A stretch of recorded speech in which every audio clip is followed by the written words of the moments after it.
Ng malamig na Disyembre, 5 magkakaibigan, sina Miko, Jen, Carlo, Laika, at ang bagong kasama nilang si Troy, ang nagplano ng isang simpleng getaway sa probinsya ng San Roque.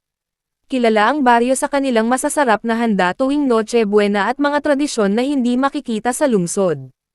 Ayon kay Laika, tahimik ang baryo pero may kakaibang aliw ang mga simpleng tao rito.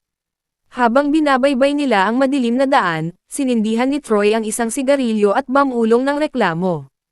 Ang dilim naman dito, parang walang buhay. Sigurado bang hindi tayo aabutin ng Pasko sa gitna ng kawalan? Medyo napailing si Jen. Baka naman pwede kang kumalma. Hindi mo naman kailangan insultuhan lahat ng makita mo. Relax lang kayo. Mga baryo, ganyan talaga. Walang internet, walang ilaw, wala. Pero chill lang, ako naman ang dala ng saya dito, patawa ni Troy habang tumatawa ng mag-isa. Hindi siya pinansin ng iba, pero ramdam ni Laika na may bumabagabag kay Jen.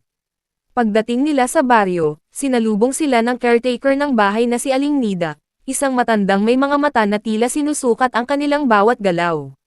Malamig ang Pasko rito, wika ni Aling Nida habang inaabot ang susi ng bahay. Pero tandaan nyo, huwag kayong lalabas kapag sumapit ang hating gabi. Laging may sinasabi ang hangin sa gubat kapag Disyembre. Mga pamahiin na naman, kantsaw ni Troy. Okay, noted. Huwag lumabas, bla bla bla. Marami kayong oras para takutin kami, pero ako ang tatakutin nyo. Good luck. Habang nag-aayos sila ng gamit, napansin ni Carlo ang isang kakaibang tunog mula sa likod ng bahay. Parang may iyak na bata, sabi niya, tumigil habang sinisilip ang labas. Ngunit wala siyang nakita. Tahimik lang ang paligid, pero tila may ibang presensya na nakikiramdam sa kanilang galaw. Kinaumagahan, masigla ang baryo. May mga tao sa plaza na nag-aayos ng mga dekorasyon, pero kapansin-pansin ang kakaibang dami ng matatandang nakapaligid. Walang gaanong kabataan, naisip ni Miko. Sa bawat tindahan o kanto na kanilang madaanan, may mga matang parang sumusunod sa kanila. Nang pumasok sila sa isang maliit na tindahan para bumili ng alak, napansin ni Troy ang babaeng tindera na nakangiti ngunit tila malamig ang titig. Huwag kang masyadong magdamit manipis, bulong ng babae kay Jen. Hindi nila inintindi iyon, ngunit lumabas sila ng tindahan na may bigat sa kanilang dibdib. Pagsapit ng gabi, nagising si Jen sa tunog ng yapak. Dahan-dahan niyang binuksan ang bintana at nakita ang ilang taon na may dalang sulo sa plaza. Hindi niya maipaliwanag ang kabang naramdaman, ngunit agad niyang ginaisang ang mga kasama. May mga tao sa labas, sabi niya. Tumayo si Troy, walang pakialam, at lumapit sa pinto. Ano na naman to, prosesyon? Sabi niya habang binubuksan ang pinto. Ngunit sa sandaling bumukas ito, nakita niya ang grupo ng mga taong nakasuot ng puti. Madumi ang kanilang damit, may bahid ng dugo. Tila sabay-sabay silang napatingin kay Troy, na parang mga leon na nakakita ng biktima. Sa sobrang kaba, napasara niya ang pinto. Ano yon? Mga baliw ba yon? Tanong niya, ngunit hindi niya inamin na natakot siya. Ang tunog ng mga yapak ay unti-unting naging mas mabilis. Isang malakas na kalabog ang narinig sa bubong, at maya-maya, may tumatawa sa labas. Hindi nila alam kung anong gagawin, kaya't nagpasya silang manatili sa loob. Pero sa biglang sigaw ni Troy, mga gago, hindi tayo papatayin ng mga yan.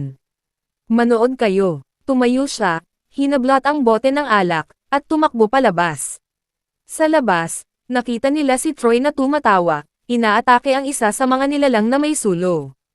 Gusto mo, ha? Ito. Ngunit hindi pa siya nakakalapit ng biglang dumapo mula sa bubungan ng isang babae.